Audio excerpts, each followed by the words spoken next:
Hello and welcome to this week's episode of Create Tomorrow, the WGSN podcast. I'm your host, Peter Marion, but we're going to be doing something a little bit different this week. In light of the protests and demonstrations against police brutality and social injustice that we have seen across America and around the world this week, we are taking the opportunity to highlight an episode of a podcast published by our sister brand, Cannes Lions. Their weekly podcast, Progress Through Creativity, focuses on how creativity can be used to make positive change across the media landscape. Last week, their host, Simon Cook, had a frank and open conversation with Endeavour CMO Bozoma St. John, which had such a clear and powerful message about racial inclusion and diversity that we wanted to share that with you today.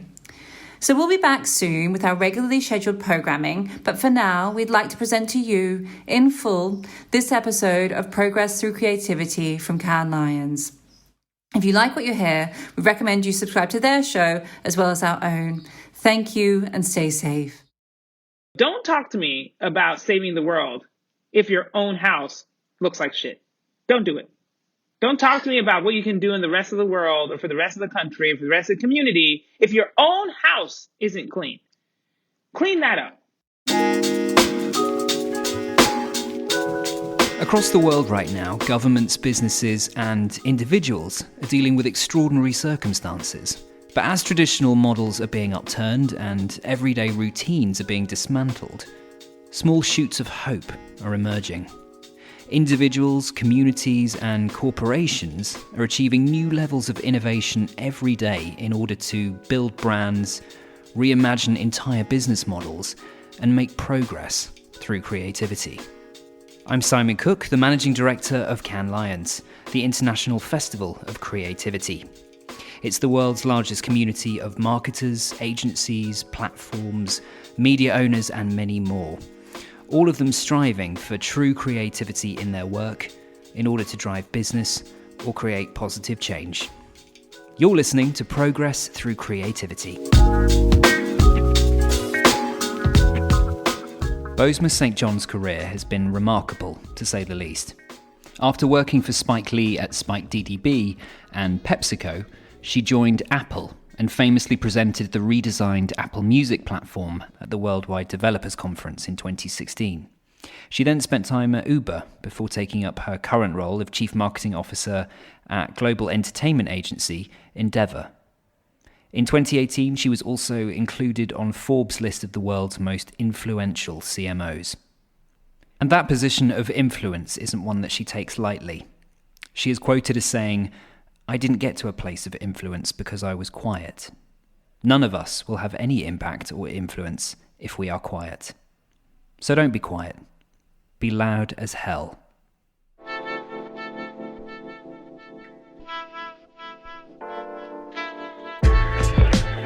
In a week where global demonstrations have taken place against police brutality and racial inequality, that sentiment feels as vital and relevant now as it's ever been. During our conversation, Boz talked frankly about the position brands are taking during this time of public outcry and how they can authentically support and fight the other global pandemic, and whether they even should if their own businesses don't walk the walk.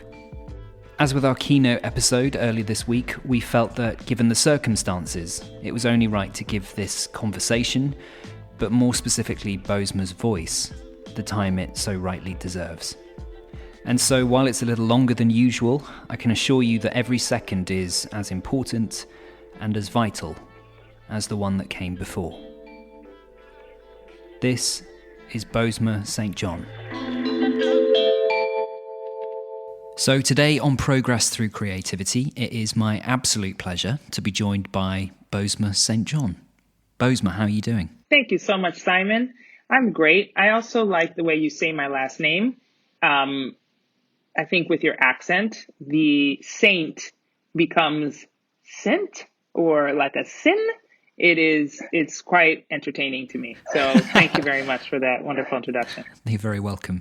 And where in the world are you right now, Boz? Tell us a little bit about your lockdown setup, if indeed we are still in lockdown wherever you are. Yes, we are. I am in Los Angeles, California, where I have been for the last 3 months. it is, I would say, probably the longest time I have been at home on a continual basis, maybe for 15 years, which is both a sad and also inspiring stat because certainly it has changed the way I look at work from home. And it has changed the way I think about how I even move around in the world because it felt very necessary in the past. And now I am rethinking what that actually means, that maybe I was making choices that I didn't need to make before. So, yeah, I'm at home.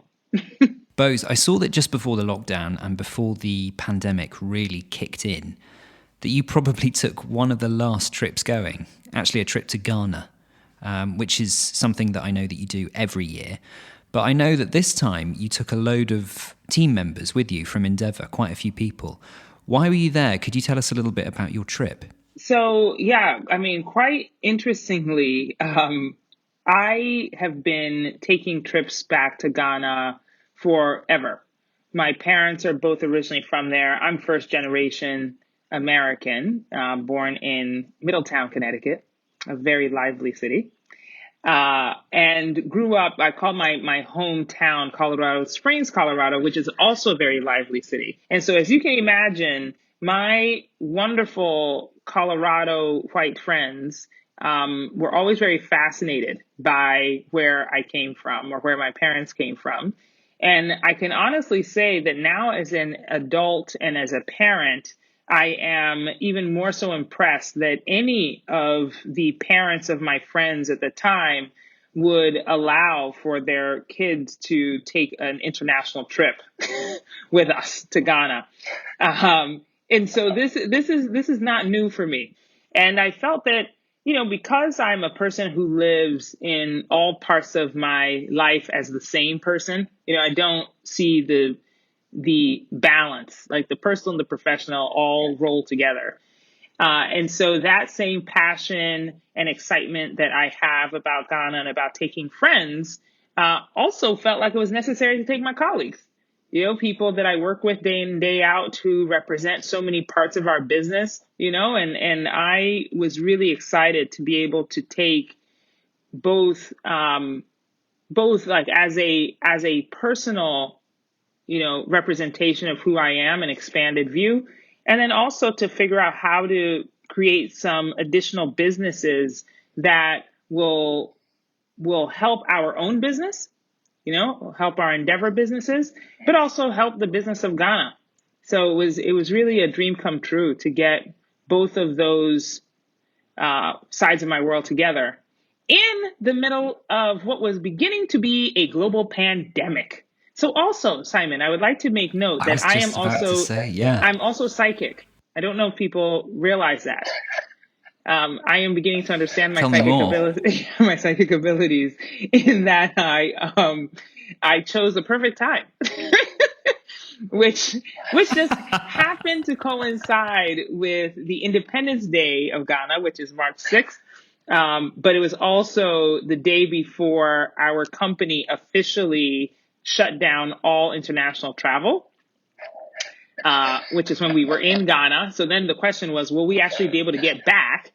And then we landed back in the United States of America, and then our borders were closed. So I think we barely made it through, but it was so good. It was so good. It was so good. So you were one of the very last then. You just got in there. So what happens then? You arrive back in the States. You immediately, like the rest of the country, go into a state of lockdown. Now, during the early stages of the pandemic, we saw many brands, especially, behaving in very different ways, very different. Some experienced paralysis over what to do about the virus. Some immediately threw themselves into creating PPE products, pivoting their entire businesses, and perhaps supporting those on the front line where they can. And it took a while, didn't it, for some of them to really find their rhythm, to work out exactly what position they were going to take. Now, I know you work with many brands, especially on the media and entertainment side.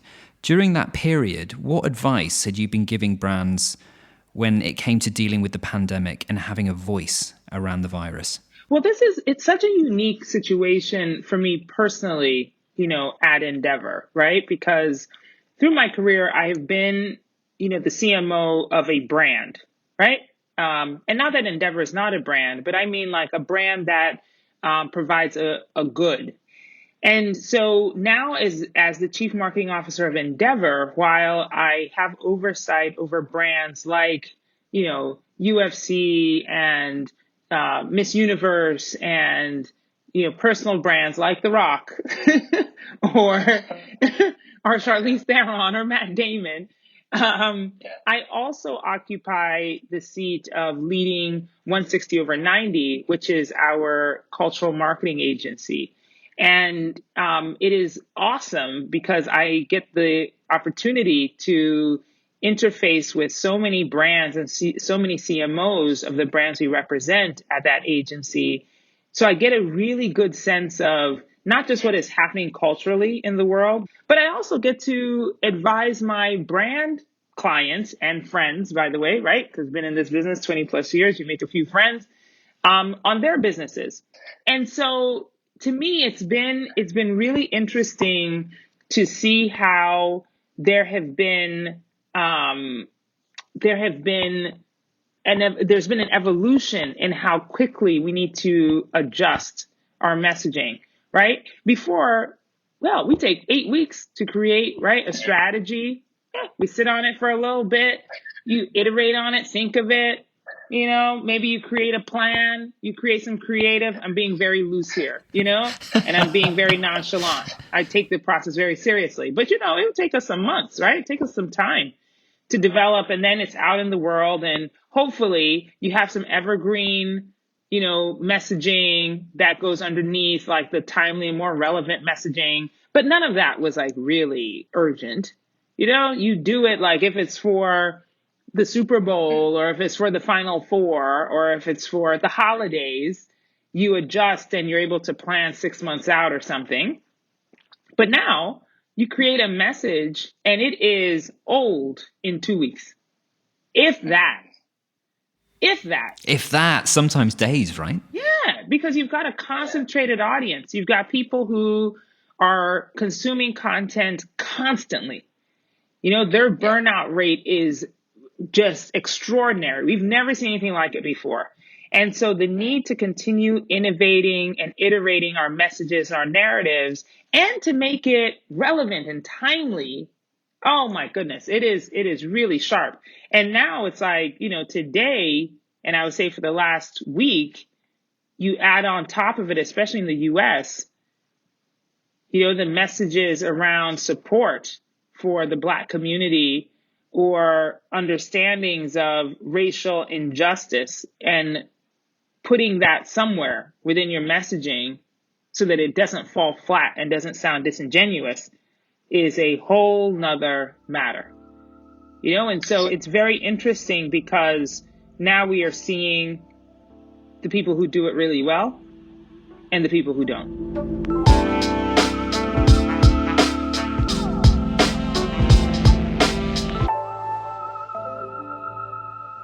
It took people a while, didn't it, to find their rhythm with the pandemic. But now with the current situation, and of course the murder of George Floyd, it's highlighted the global pandemic of racism. And we've seen a lot of brands respond to this. Again, they've had to adapt and find a position again.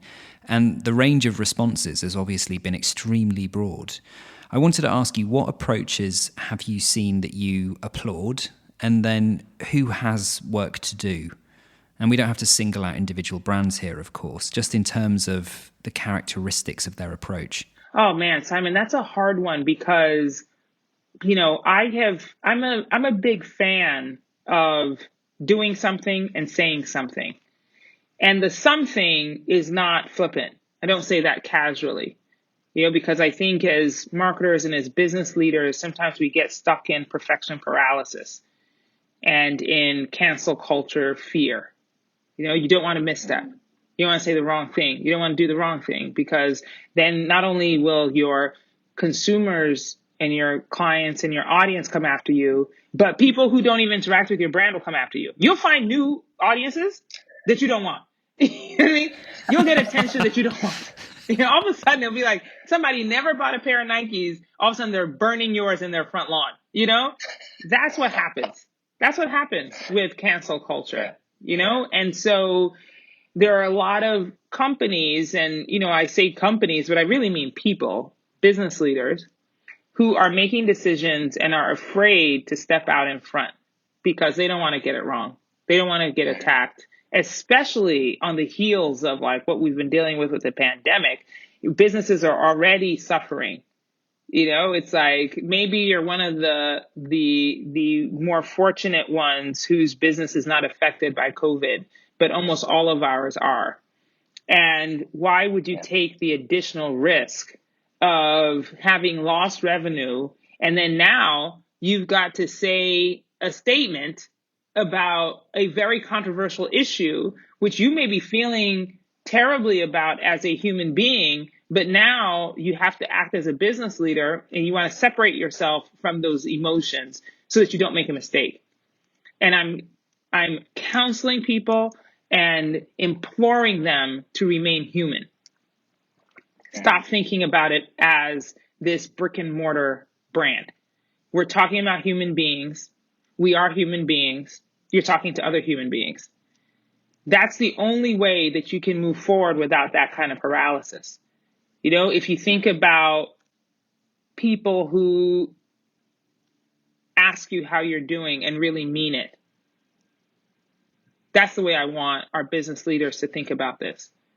The same people who have called me as a Black woman over the past week and have asked me how I am doing and have paused, not waiting for the like, oh, I'm fine, but have paused to wait for the real answer. That is the kind of emotion, that's the kind of behavior that we need to impart in this very moment. Whether you're talking about COVID or you're talking about Black Lives Matter. It is the same emotion. We're talking about very human things. And so I want to remind us that that's essentially what we need to do. And therefore, the people who are winning, the brands who are winning, and I feel are doing a great job, are the ones who are talking as human beings. Who are talking about the feelings of fear and anxiety, the need for comfort and security, the need for justice. Those are the people who are winning. The ones who are not are the ones who talk like they're talking from a cardboard box with no feeling and no emotion.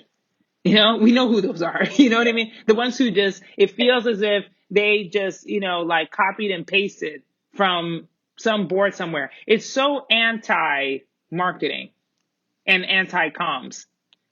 Sometimes when I see these, I was just like, oh man, what you did was you wrote the thing, you looked at it 1,700 times, you passed it through 12 people, and then you came out with this very vague and horrible statement.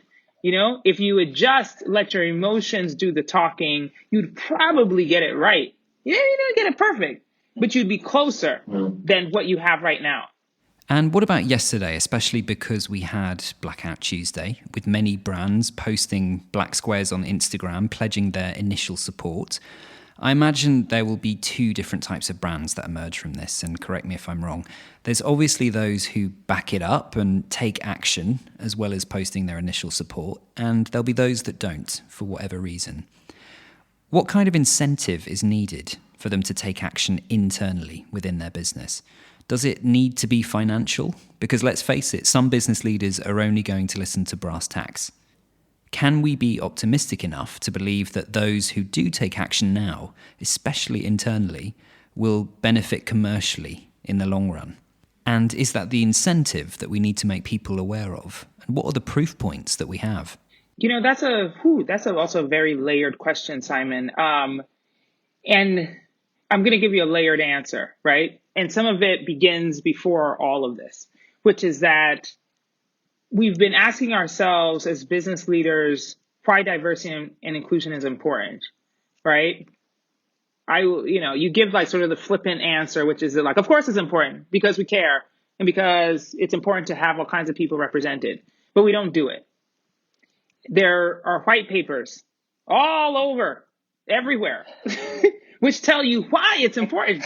Not just from being human and moral, but for your business. Like it makes good business sense. to have diversity and inclusion as part of your workforce and part of your leadership teams and part of your boards. Yet we still don't do it.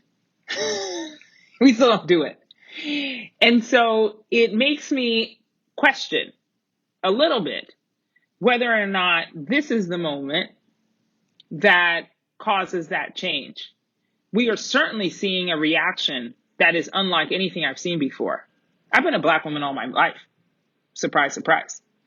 I've never seen anything like this before, where business leaders are making the decision to speak out. Perhaps, I've made some guesses, right? Perhaps it's the outrage from a community and a group of people who don't understand how it is that this past March in the US was the first time since 2002 that there have been no school shootings. Yet somehow Black people are still getting shot, murdered. Like, how is that possible? We're all at home. Like, how is it possible? And the fact that there is no stat that shows the decrease in police brutality is crazy, because now you have police coming into the home to kill people. Breonna Taylor was killed that way, and she was an essential worker. Imagine that. Like, that's crazy. It's mind-boggling. It should make us all infuriated. And so I believe that at this point, even though we heard the news and saw the reports that COVID was having a disproportionate effect on Black people, I think coupled with the outrage around the fact that, we have this racial injustice and police brutality that is also disproportionately killing Black people, those two things combined create a very serious situation that everybody needs to pay attention to. And so my hope, because I am an optimistic person, is that although we are in such a state of anger, disgust, and real need for reconciliation, that business leaders will see this as not just another marketing opportunity to look good, and that they will actually make systematic changes. And I know that everybody wants to save the world. Everybody who does. I've been asked a gazillion times, what do I do? And now, because I talk bluntly, Simon, I don't know if you've been able to tell or not, but I do. I speak quite bluntly, which is that, don't talk to me about saving the world if your own house looks like shit. Don't do it. Don't talk to me about what you can do in the rest of the world or for the rest of the country or for the rest of the community if your own house isn't clean. Clean that up. You have all the proof. You have the white papers that tell you that diversity and inclusion is good for your business. So actually implement that.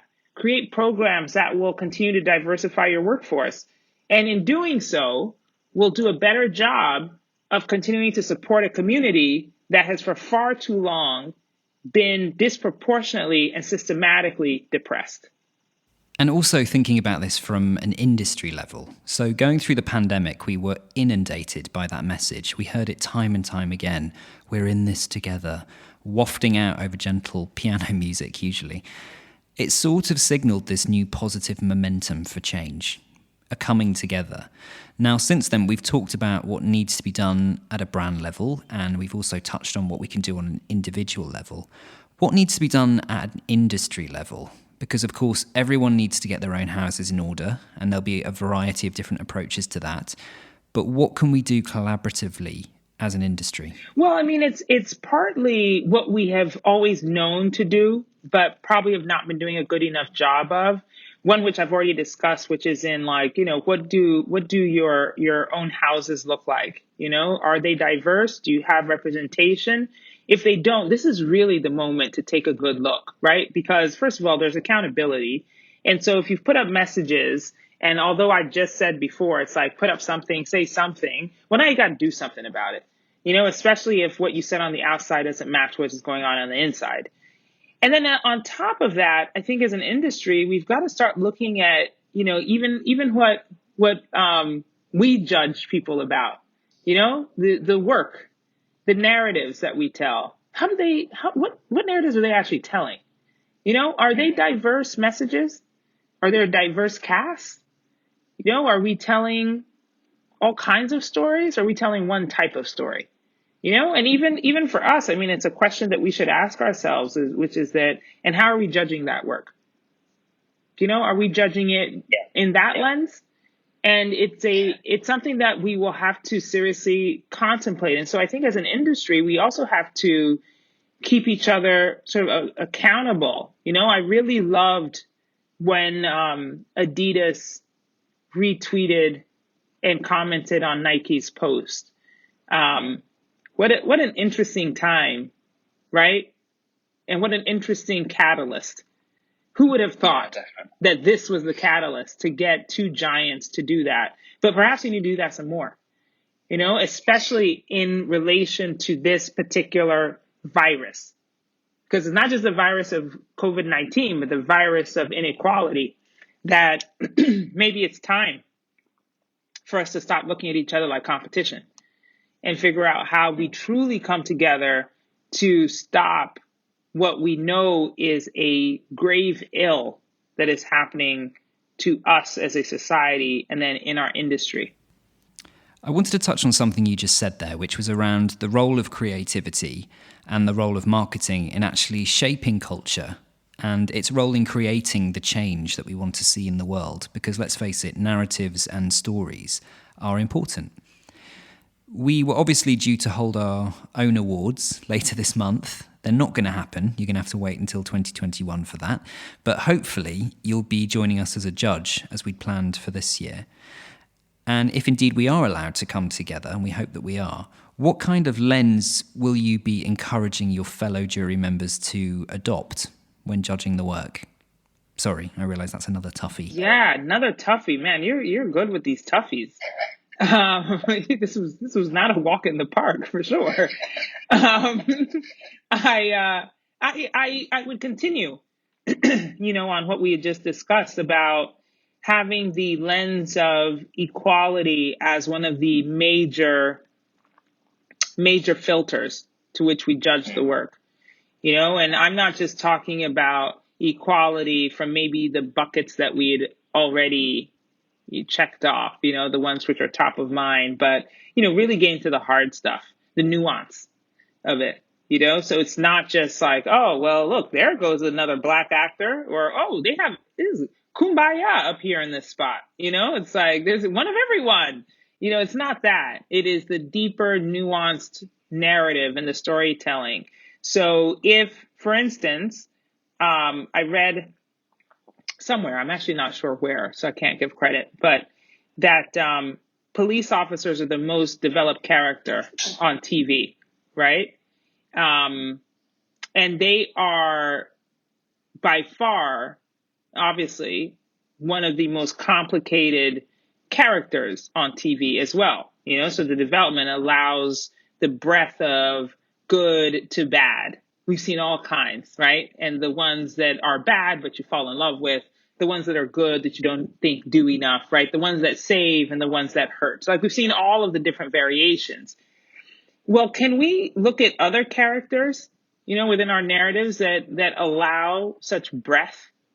Can we judge narratives based on that kind of intricacy? That we're not just looking for the sort of superficial casting of, diversity, but in true storytelling, what are the narratives? How are we shifting people's consciousness about any particular idea?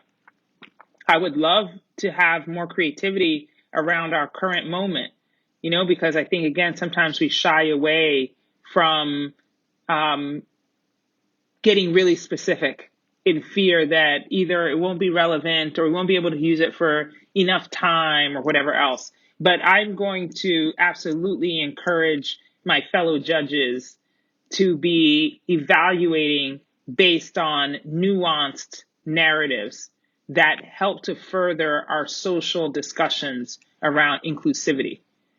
And that we're not just looking at this from a superficial standpoint. I don't care that there are two Black actors and one Hispanic one, and they're actually speaking French in this spot. It's like, what is the story that we're telling? And even if they're an all Latino cast, what is the story that perhaps gives us a different perspective in culture or in society that will allow for our audiences to get a different peek at the realities of people who we may not always see. And that should be the benchmark by which we judge everything.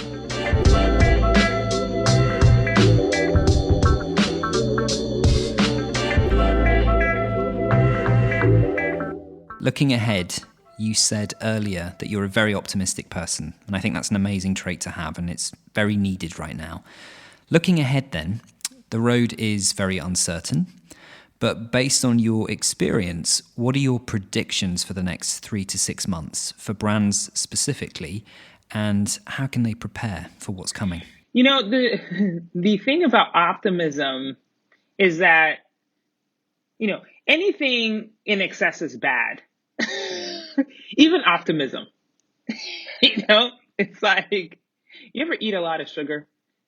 Probably makes you sick. Sometimes. Well, listen, I have, and it's not good for you. Okay? It'll make you sick. You'll want to throw up. It's the same thing for optimism. Like, too much of it makes you want to throw up. And so we have to balance it, with some of the realities of what we have in our world.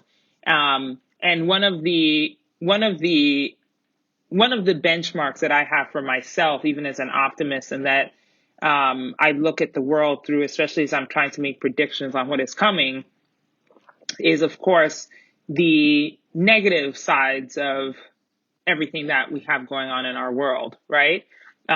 Because, of course, human beings, and at the end of the day, need hope in order to survive. I mean, it's the basic thing that we all aspire, It's why we get up in the morning. It is why we keep going even when it is raining outside and you have to make it to the next block. The hope that you're going to get inside is what keeps you going. If you didn't have that, you wouldn't continue walking. You just sit down and drown, But that's not what we do. We keep moving because we're hopeful.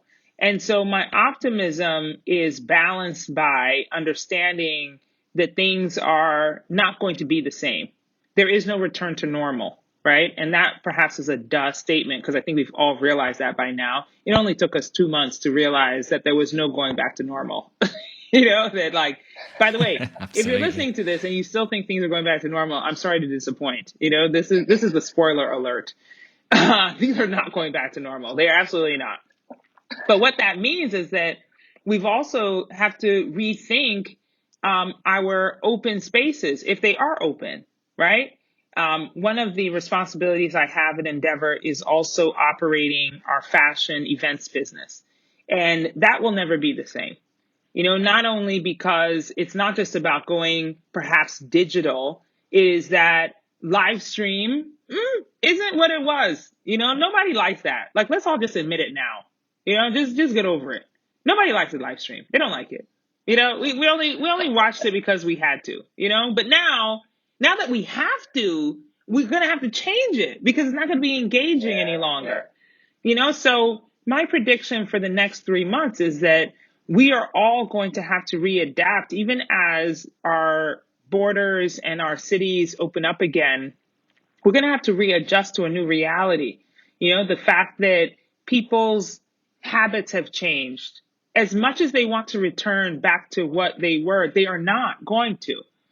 My desire to hang out with my girlfriends on a Friday night is something I hope to do. But the reality is that, do I want to be in a crowded bar sitting next to a stranger who may cough because they just sipped their wine badly? And now I look at them like they have the plague. Like, I don't want to do that. I'm not interested in that.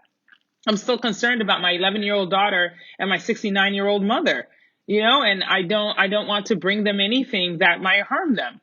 And so I think we have to consider the fact that people's behaviors will change, even though we are all open again. And what does that mean for, again, like our language and our actions and our events and all of the ways in which we communicate? And if you are not already thinking about how to make some of the temporary ways in which we are acting now permanent, then you're behind the eight ball. And so my prediction is that things are never going back to normal. We should consider how to continue acting as if we are on stay-at-home orders for the balance of the year and behave as such. That even if they are lifted, I don't believe people's behaviors are going to change that much. They might be out and about. They may run into the store because they haven't done it in a long time, or run to the bars because they haven't done so in a long time. But they're going to return home because they're going to be afraid of the other people. And so how do we get ahead of some of that behavior so that we provide solutions that will allow them to still do the things they're doing now and feel safe?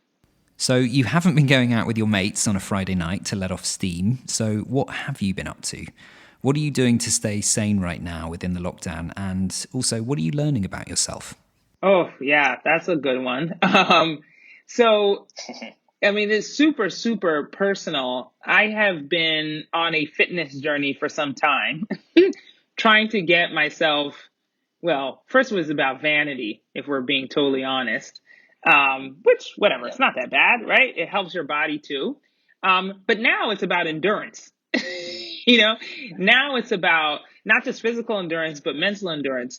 Sure, the only movement I'm making typically during the day, aside from my exercise, is from my office couch to my living room couch, right?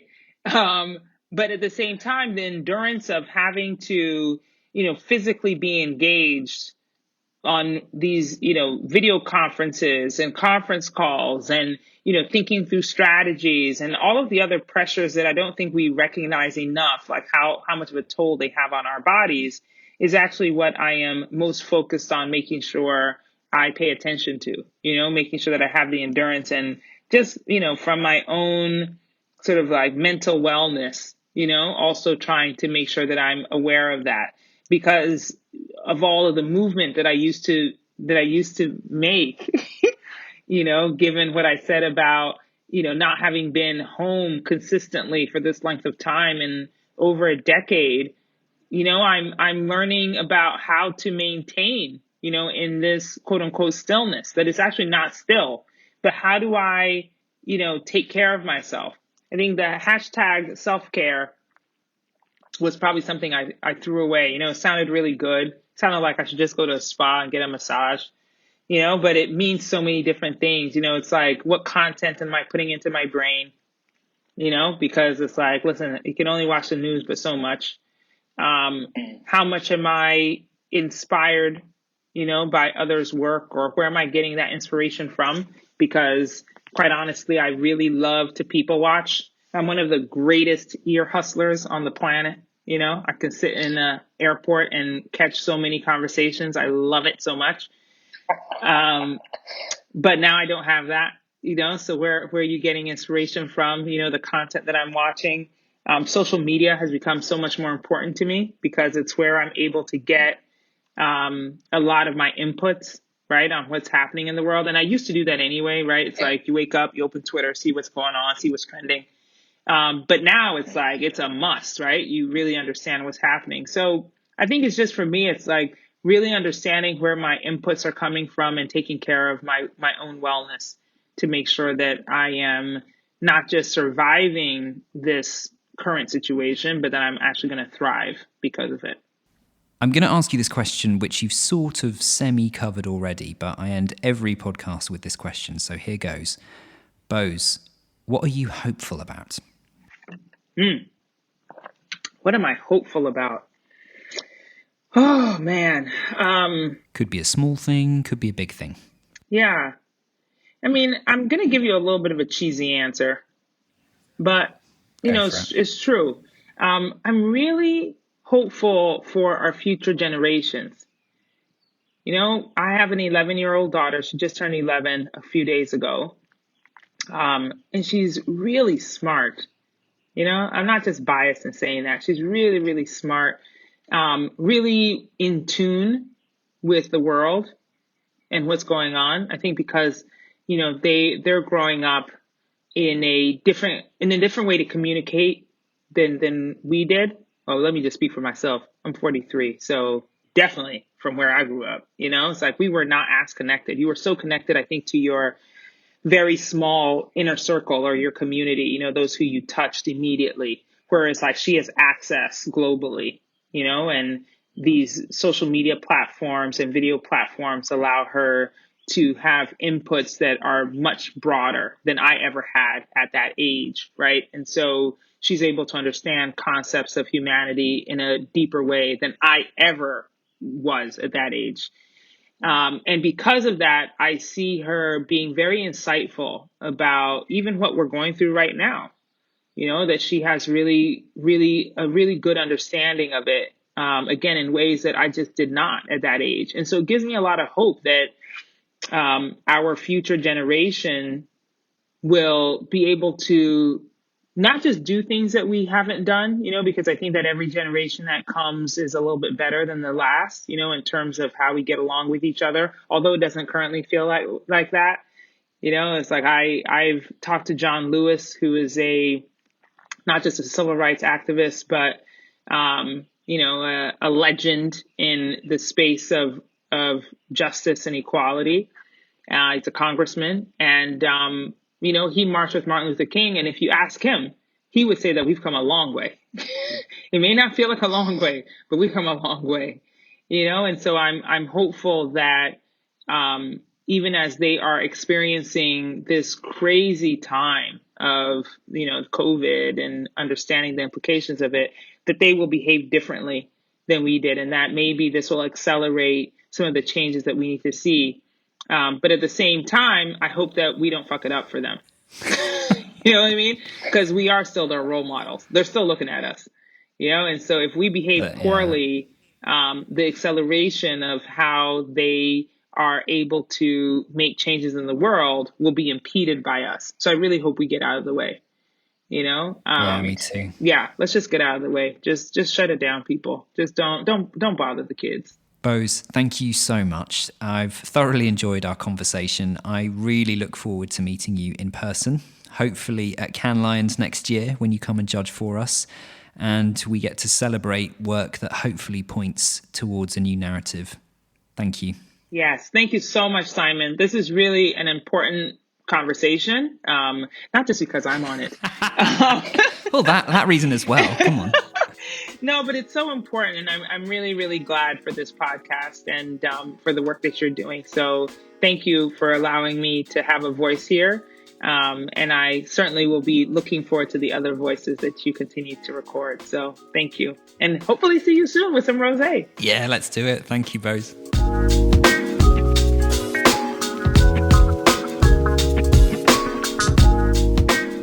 So much thanks to Boz for taking the time to give her voice to our platform and her thoughts about the changing world around us.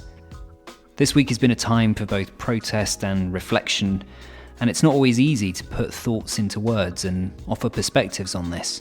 So a big thanks to Boz for giving up her time to educate and to share her raw, honest, and I'm sure you'll agree, extremely eloquent point of view with us.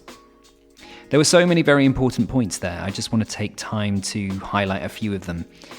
For brands who feel paralysed by the situation, resist the temptation to draft and redraft your way into inhuman obscurity.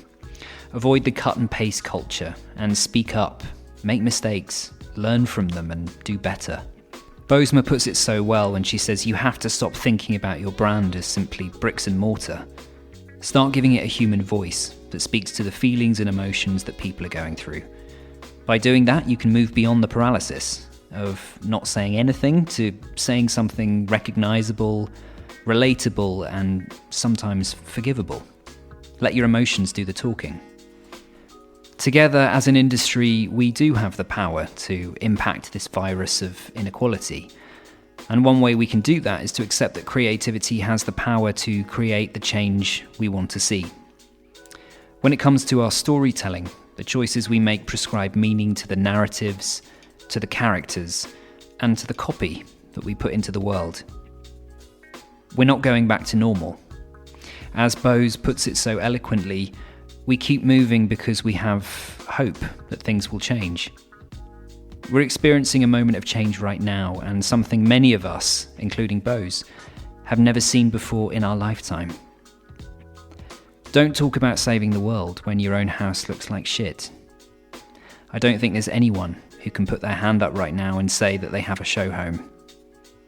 This is a historic moment, and we all have work to do if we want to be on the right side of history. Thanks once again to Boz, of course, and to our series producers, Roland Bodenham and Annie Smith. To our friends and community all around the world, and especially those who are experiencing frustration and sadness firsthand, take care of yourselves.